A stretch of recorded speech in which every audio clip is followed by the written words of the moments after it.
Good evening. I want to give you the very latest on extremely dangerous Dorian, a Category 4 storm down in the area just to the east of the Bahamas.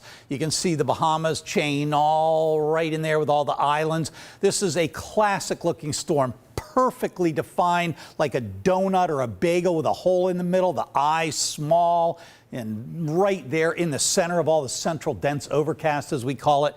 So this storm is not too far away from being a Category 5 storm right now.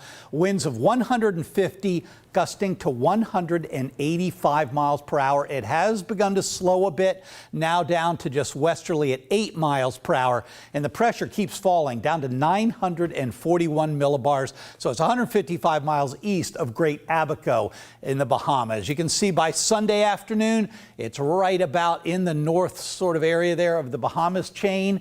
And then as we get over into Monday afternoon, right there exiting the Bahamas, 140 mile per hour winds, so ever so a tiny bit weaker, ever so slightly weaker. And then staying offshore is the current prediction. But remember, and I pointed it out before, inside of this cone of uncertainty, the center only stays inside of that cone 2/3 of the time. So there's still about a 33% chance that the storm gets here toward the coastline of Florida. But right now, the thinking is, and it's been holding for the last day or so, and we had talked about that eastward trend, that it looks like it will stay just offshore. That would put them on the weaker side of the system, but with a behemoth like this, it is still going to mean a lot of trouble for areas of Florida. And we'll talk more about some of the effects in just a minute. And then getting up here east of, let's say, Savannah, sort of south of Hilton Head by Wednesday afternoon, continuing to gradually weaken as we get into Thursday. And you can see Hampton Roads right there, the eastern areas of our North Carolina viewership and the Outer Banks right in here. So we are solidly there in the cone of uncertainty at day 5, 5.5. And then by day 6, it should be gone. But that would be a very powerful storm, not terribly dissimilar from Matthew. But we're going to talk in the whole setup. Everything is very similar in terms of the path, but the atmospheric conditions are a little bit different, and I'll explain that in just a minute. Let's compare two of the main models that are used by hurricane forecasters. In the red, you're going to see the European model. Very tightly packed, so even a more intense storm is predicted as we get into the next few days compared to the GFS. But they're identical in terms of where everything is located. Ever so slightly different, just basically the same path, just the GFS ever so slightly faster here by Sunday evening, but both very intense storms and following the same path. And then we watch for the northern turn. They both make the northern turn, just the European waits it a day or so before it starts moving it to the north. So now we're starting to see a few differences, but again, it's more in the timing than in the actual path or the actual position.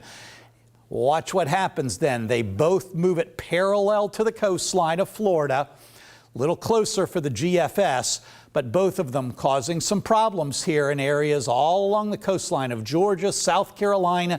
This would be very similar to Matthew and what happened to those areas. And there were a lot of problems down there in the Carolinas, a little bit different than the problems we had. Our main problem around here was with the rainfall, which we'll discuss in a minute. And then both of the models, in fact, even more than these two, carry it here to the northeast, well to the south of Hampton Roads. So what happens with some of the other models? Very similar. You can see all of them curve it. One takes it inland a bit before curving it, but almost all of them keep it offshore.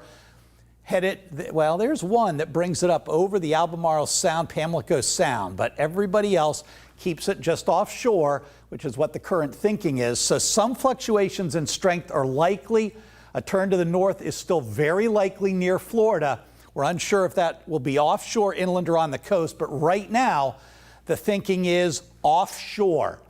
We're not certain, but we are leaning very heavily toward an offshore position, ever so slightly. Ever so slightly makes a difference, though, in who gets the heaviest rain.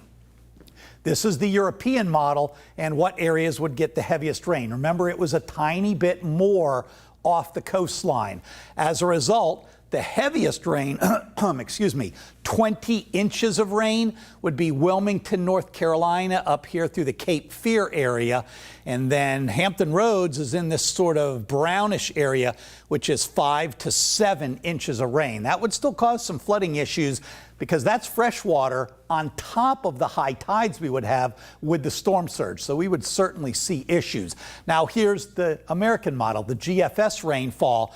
It has the heaviest rain in North Carolina, but instead of Wilmington over to Cape Fear, it's a little bit north and west, and that brings it into areas of Hyde County, or really Dare and Turtle County, back here toward a little south of Bertie, and even parts of northeast North Carolina could get 15 to 20 inches of rain, and we would be in this sort of 6 to 8 inch category here, give or take, right across parts of South Side, while the peninsula would see more like 2 to 5 inches. So that would drop off fairly dramatically.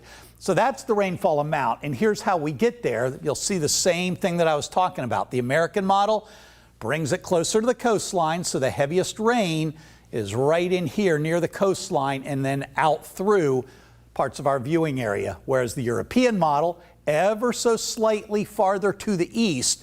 And what that does, it spares eastern Florida, the heaviest of the rain, spares all but extreme southeastern or eastern North Carolina, the heaviest of the rain. So that would continue to move out. Now, how is this different? Well, this is an actual hurricane, a true hurricane throughout its life. At the beginning, it'll be a hurricane. At the end, it'll be a hurricane until it gets way, way north of us. It was different with Matthew. Matthew started out very similar as an actual hurricane. It was a lot later in the year. So what happened was by the time it got up into here, it was transitioning to a nor'easter. You say, well, what's the difference? Big difference is with a hurricane, you have the strongest winds right near the center.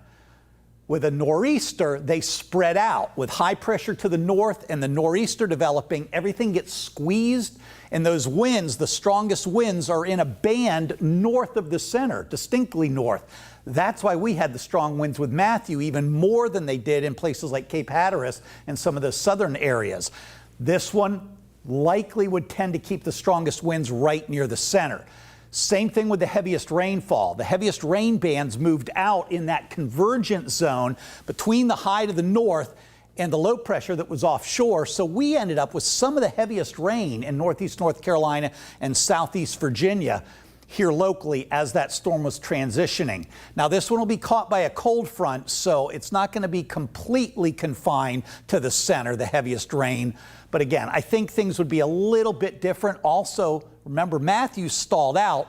This one is supposed to keep moving. So instead of, I think we had up to 30 inches of rain with Matthew in parts of the viewing area, especially in North Carolina. This one, again, could be a real problem, but hopefully, even though you're hearing comparisons, I don't think it would be, assuming everything stays the same, quite the same in terms of the impact. So we'll continue to follow this, but that as of the 8 o'clock update, the very latest, we'll have a lot more. Of course, on the news coming up after the football game, hopefully at 11, maybe 11:15, depending on when the game ends.